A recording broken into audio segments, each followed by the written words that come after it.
So welcome to the fourth and final online learning session. You've made it. Sorry, I feel like there should be a round of applause for you there. There you go. So in this session we're going to be looking at the structure of Paul's letters. We're going to be understanding how he frames his argument and how he progresses through what he's trying to say. And that's just going to help us to get a better idea of the way that Paul sort of teaches and instructs.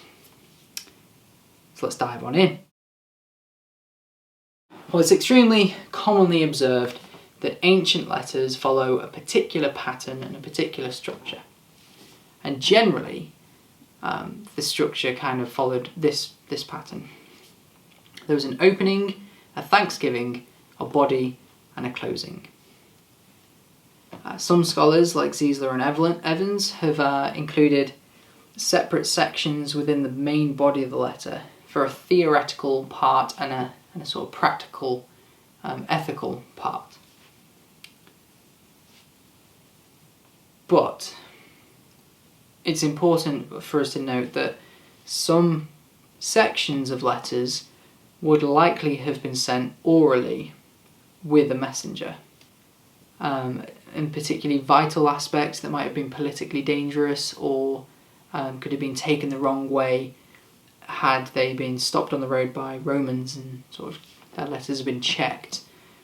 They may well have just died on the lips of messengers or in the minds of the hearers of the letters. So if that's the case, then some of those things are probably just lost to time at this point.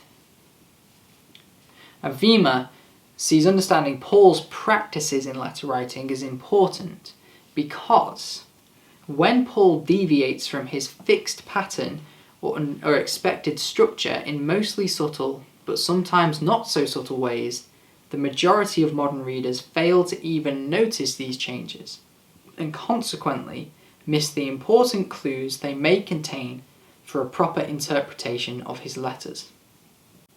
So in the same way as it can be difficult for modern readers of the Gospels to fully grasp the weight and magnitude of Jesus' parables, ending with Pharisees or religious elites as the villains, without actually sort of getting into the mindset of a reader who fully expects them to be heroes, it's going to be more difficult to understand the nuances of Paul's arguments without understanding the structure he usually employs in making them. So what then does a typical Pauline letter contain section by section? Well, the opening section of a letter generally introduced the person writing, who they were writing to, and it contains some sort of greeting. However, Wiemer argues the opening is far more strategic in Paul's usage, as he uses it to establish the relationship between himself and the recipient of the letter, and also to foreshadow the key themes for the remainder of the letter. So, for example, Paul introduces himself specifically as an apostle in 1 Corinthians, and then goes on to justify his status as an apostle in 1 Corinthians chapter 9.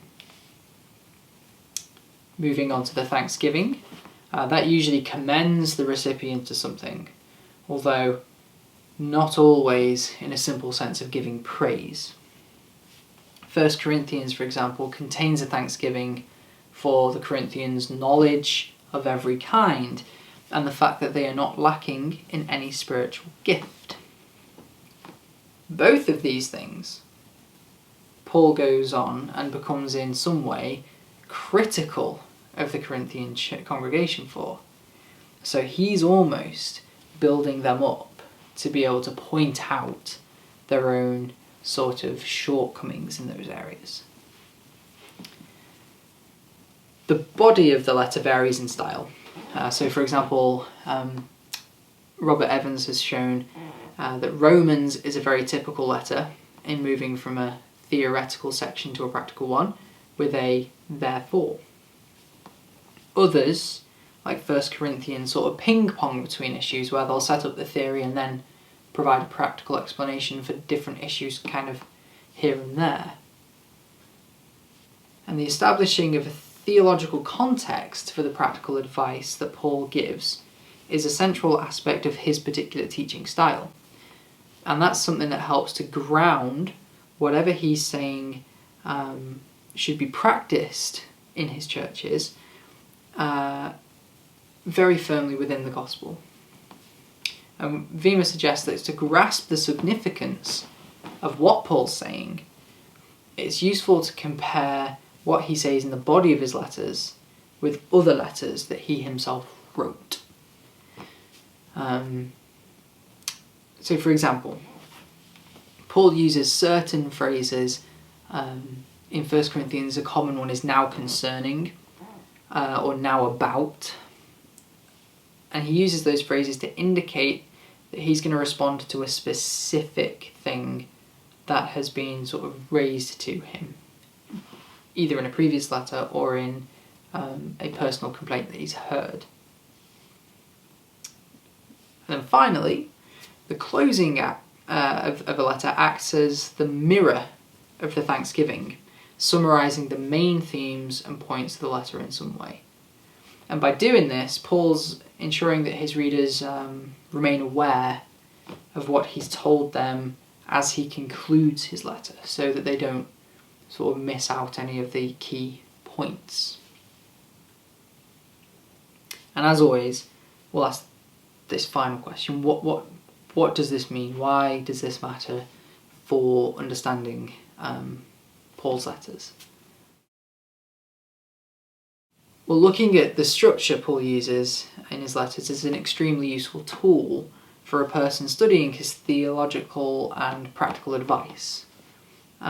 Because discerning the ways that Paul relates his theology and his practice will help us to approach the way that we disciple others.